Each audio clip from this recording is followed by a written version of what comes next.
A gas of unknown molecular mass is allowed to effuse through a small opening under constant pressure conditions. It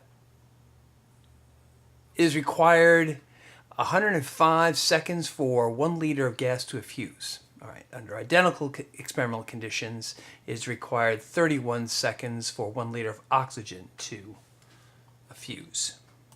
I must have cut off the rest of it. Anyway, what they want to know is what is the molar mass of the unknown gas. All right, so it's, I don't know, must have got cut off. It's in your book. All right, so we're going to utilize Graham's law of effusion as a way to calculate what the molar mass of the mystery gas is.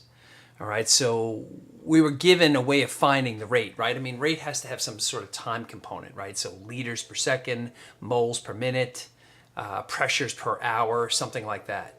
So they told me that the mystery gas takes more seconds for 1 liter of gas to effuse than oxygen. All right, so it's a slower effusing gas, so it must be heavier. All right, so we take the time component, divided into liters to get liters per second as a rate of effusion measurement. What I can do now is plug it into this equation, right? The square root of the molar mass of the gas is inversely proportional to its rate. So we take and it's always in comparison, right? So we want to put, what we want to find, right, is the molar mass of X. So make sure that's up in the numerator on the other side, right, mmx, and plug in what we know. We know the rate of the two gases, and we know the molar mass of oxygen. And we can solve for the missing piece, the molar mass of X. Right, so we get a ratio. Take the square root of square both sides to get rid of the square root of both sides, and that'll give me what the molar mass of X is. As predicted, it was going to be heavier, right, because it's effusing slower. List 2 experimental conditions under which gases deviate from ideal behavior. Right, so with ideal gases, right, they conform to PV is equal to nRT. But as we know, with real gases, as you crush them closer together, as you bring the temperature down on them, they stop behaving in an ideal way, right? So if you want ideal behavior, the pressure has to be low on a gas and the temperature has to be high. So if we start bringing a gases closer together, intermolecular forces start coming into play, and that's going to make the gas act like less than a mole of gas. Right, so that's what's happening with, if you look at the deviation, right? I mean, PV is equal to nRT. It's supposed to equal 1 mole of gas.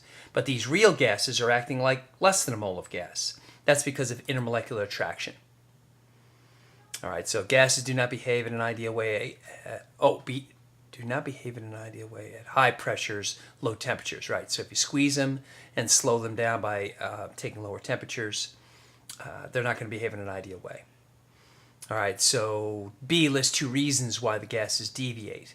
The first reason I'm talking about here, why all these are dipping below, acting like a mole of gas, is because of intermolecular attraction.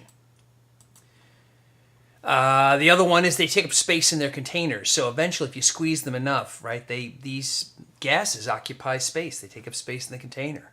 So it makes them act like more than a mole because they take up space in the container. So you've got the 2 things at play. Gas molecules have attractions for each other, and they take up space in the container. So the one is making it act like less than a mole of gas, the attractions. The other is making it act like it acts like more than a mole of gas by taking up space in the container.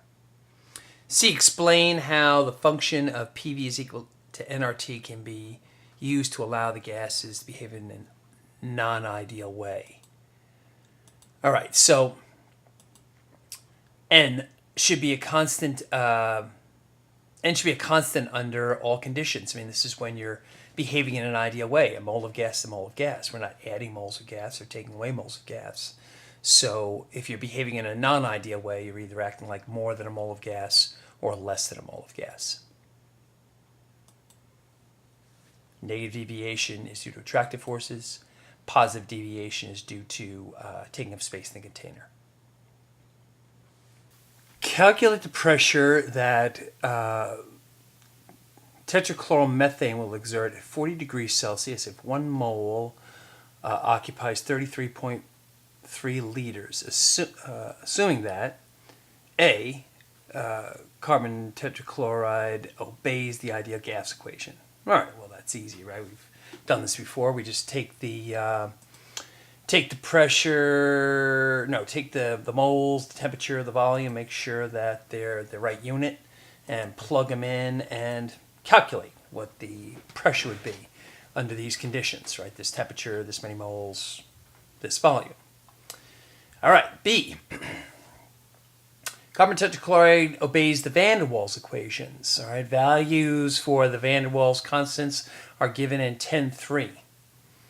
All right, so the van der Waals equations does corrections for the fact that carbon tetrachloride will have attractions between carbon tetrachlorides, and the fact that carbon tetrachloride takes up space in the container. Now, the van der Waals equation is this very simple correction for what goes on between molecules. Molecules are complicated. There's a lot going on. So there's a lot of different corrections for ideal equation.